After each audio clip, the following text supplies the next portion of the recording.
Bismillahirrahmanirrahim. Assalamualaikum warahmatullahi wabarakatuh. Syukur alhamdulillah kita bisa berjumpa lagi di channel ini.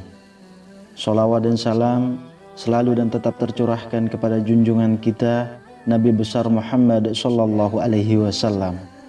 Allahumma sholli ala sayyidina Muhammad wa ala ali sayyidina Muhammad.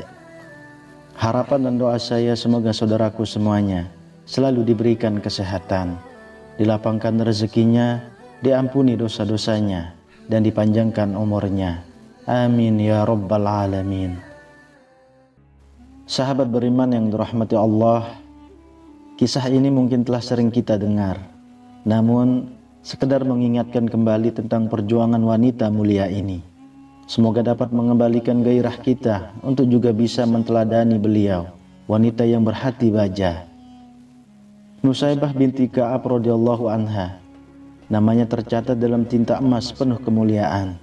Bahkan kematiannya mengundang ribuan malaikat untuk menyambutnya. Hari itu Nusaybah sedang berada di dapur. Suaminya Sa'id sedang beristirahat di bilik tempat tidur. Tiba-tiba terdengar suara gemuruh bagaikan gunung-gunung batu yang runtuh. Nusaybah menerka, itu pasti tentara musuh. Memang beberapa hari ini ketegangan memuncak di kawasan Gunung Uhud. Dengan bergegas, Nusaybah meninggalkan apa yang sedang dilakukannya dan masuk ke bilik. Suaminya yang sedang tertidur dengan halus dan lembut dikejutkannya. "Suamiku tersayang," Nusaybah berkata, "aku mendengar pekik suara menuju ke Uhud. Mungkin orang-orang kafir telah menyerang." Sa'id yang masih belum sadar sepenuhnya tersentak.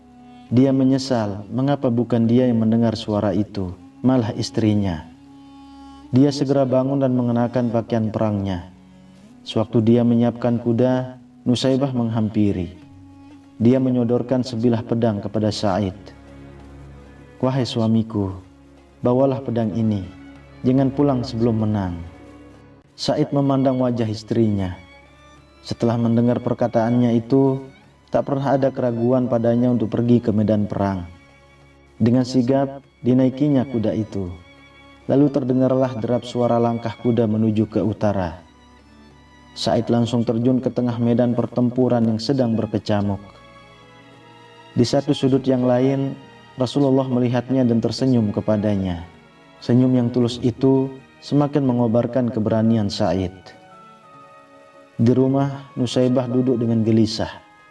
Kedua anaknya, yaitu Ammar yang baru berusia 15 tahun dan Sa'ad yang 2 tahun lebih muda, memperhatikan ibunya dengan pandangan cemas. Ketika itulah tiba-tiba muncul seorang penunggang kuda yang nampaknya sangat gugup.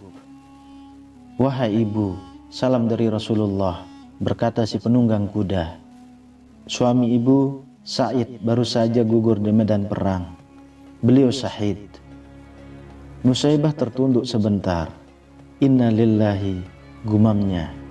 "Suamiku telah menang perang. Terima kasih ya Allah." Setelah pemberi kabar itu meninggalkan tempat, Nusaybah memanggil Ammar. Ia tersenyum kepadanya di tengah tangis yang tertahan. "Wahai Ammar, kau lihat ibu menangis? Ini bukan air mata sedih mendengar ayahmu telah syahid. Aku sedih karena tidak memiliki apa-apa lagi untuk diberikan kepada para pejuang Nabi.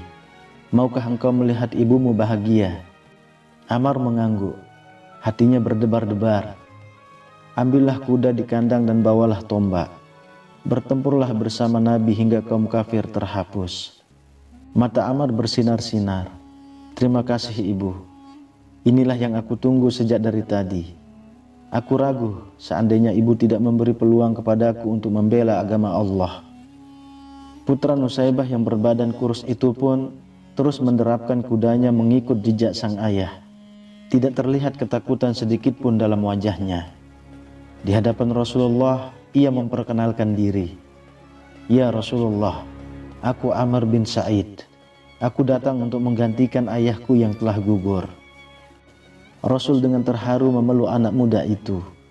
"Engkau adalah pemuda Islam yang sejati, Amr. Allah memberkatimu." Hari itu pertempuran berlalu cepat. Pertumpahan darah berlangsung hingga petang.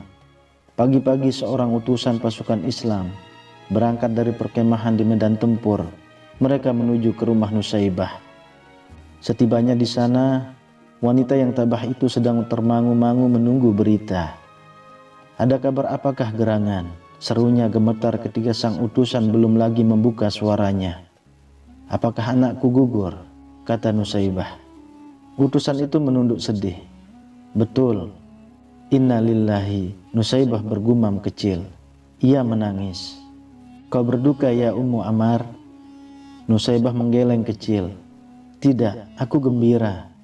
Hanya aku sedih, siapa lagi yang akan kuberangkatkan saat masih anak-anak." Mendengar itu, Saat yang sedang berada tepat di samping ibunya menyela, "Wahai ibu, jangan remehkan aku. Jika engkau izinkan, akan aku tunjukkan bahwa Sa'ad adalah putra seorang ayah yang gagah berani." Nusaybah terperanjat. Ia memandang putranya. "Kau tidak takut, nak?" Sa'ad yang sudah meloncat ke atas kudanya menggeleng yakin. Sebuah senyum terhias di wajahnya ketika Nusaybah dengan besar hati melambaikan tangannya saat hilang bersama utusan tentara itu. Di arena pertempuran, Sa'ad betul-betul menunjukkan kemampuannya. Pemuda berusia 13 tahun itu telah banyak menghempaskan nyawa orang kafir. Hingga akhirnya tibalah saat itu, yakni ketika sebilah anak panah menancap di dadanya. Sa'ad tersungkur mencium bumi dan menyerukan, "Allahu Akbar." Kembali Rasulullah memberangkatkan utusan ke rumah Nusaybah. Mendengar berita kematian itu, Nusaybah meremang bulu tengkuknya. "Wahai utusan, kau saksikan sendiri aku sudah tidak memiliki apa-apa lagi. Hanya masih tersisa diriku yang tua ini. Untuk itu, izinkanlah aku ikut bersamamu ke medan perang." Sang utusan mengerutkan keningnya. "Tapi engkau wanita ya ibu." Nusaybah tersinggung. "Engkau meremehkan aku karena aku wanita. Apakah wanita tidak ingin pula masuk ke surga melalui jihad?" Nusaybah tidak menunggu jawaban dari utusan tersebut. Ia bergegas menghadap Rasulullah dengan mengendarai kuda yang ada. Tiba di sana, Rasulullah mendengarkan semua perkataan Nusaybah. Setelah itu, Rasulullah pun berkata dengan senyum, "Wahai Nusaybah yang dimuliakan Allah, belum masanya wanita mengangkat senjata. Untuk sementara, engkau kumpulkan saja obat-obatan dan rawatlah tentara yang luka-luka. Pahalanya sama dengan yang bertempur." Mendengar penjelasan Nabi demikian, Nusaybah pun segera menenteng obat-obatan dan berangkatlah ke tengah pasukan yang sedang bertempur. Dirawatnya mereka yang mengalami luka-luka dengan cermat. Pada suatu saat, ketika ia sedang menunduk dan memberi minum seorang prajurit muda yang luka-luka, tiba-tiba rambutnya terkena percikan darah. Nusaybah lalu memandang. Ternyata kepala seorang tentara Islam tergolek, tewas terbabat oleh senjata orang kafir. Timbullah kemarahan Nusaybah yang menyaksikan kekejaman ini. Apalagi ketika dilihatnya Rasulullah terjatuh dari kudanya akibat keningnya terserempet anak panah musuh. Nusaybah tidak dapat menahan diri lagi menyaksikan hal itu. Ia bangkit dengan gagah berani. Diambilnya pedang prajurit yang tewas itu. Dinaiki kudanya. Lantas bagaikan singa betina, ia mengamuk. Musuh banyak yang terbirit-birit menghindarinya. Puluhan jiwa orang kafir pun tumbang. Hingga pada suatu waktu, ada seorang kafir yang mengendap dari arah belakang dan langsung menebas putus lengan kirinya. Nusaybah pun terjatuh, terinjak-injak oleh kuda. Peperangan terus berjalan, medan pertempuran makin menjauh, sehingga tubuh Nusaybah teronggok sendirian. Tiba-tiba, Ibnu Mas'ud menunggang kudanya, mengawasi kalau ada orang yang bisa ditolongnya. Sahabat itu begitu melihat ada tubuh yang bergerak-gerak dengan susah payah, dia segera mendekatinya. Dipercikannya air ke muka tubuh itu. Akhirnya Ibnu Mas'ud mengenalinya. "Istri Sa'idkah engkau?" Nusaibah samar-samar memperhatikan penolongnya, lalu bertanya, "Bagaimana dengan Rasulullah? Selamatkah Baginda?" "Baginda Rasulullah tidak kurang suatu apapun." "Engkau Ibnu Mas'ud bukan? Pinjamkan kuda dan senjatamu kepadaku." "Engkau masih terluka parah Nusaibah. Engkau mau menghalangi aku untuk membela Rasulullah," kata Nusaibah. Terpaksa Ibnu Mas'ud menyerahkan kuda dan senjatanya. Dengan susah payah, Nusaibah menaiki kuda itu, lalu menerapkannya menuju ke medan pertempuran. Banyak musuh yang dijungkir balikkannya, namun karena tangannya sudah buntung, akhirnya tak urung juga lehernya terbabat putus oleh sabetan pedang musuh. Gugurlah wanita perkasa itu ke atas pasir. Darahnya membasahi tanah yang dicintainya. Tiba-tiba langit berubah mendung, hitam kelabu. Padahal tadinya langit tampak cerah dan terang benderang. Pertempuran terhenti sejenak. Rasul kemudian berkata kepada para sahabatnya, "Kalian lihat langit tiba-tiba menghitam. Itu adalah bayangan para malaikat yang beribu-ribu jumlahnya. Mereka berduyun-duyun menyambut kedatangan arwah Nusaibah, wanita yang perkasa." Sahabat beriman yang dirahmati Allah, kisah penuh inspiratif ini seharusnya dapat menggugah jiwa juang kita.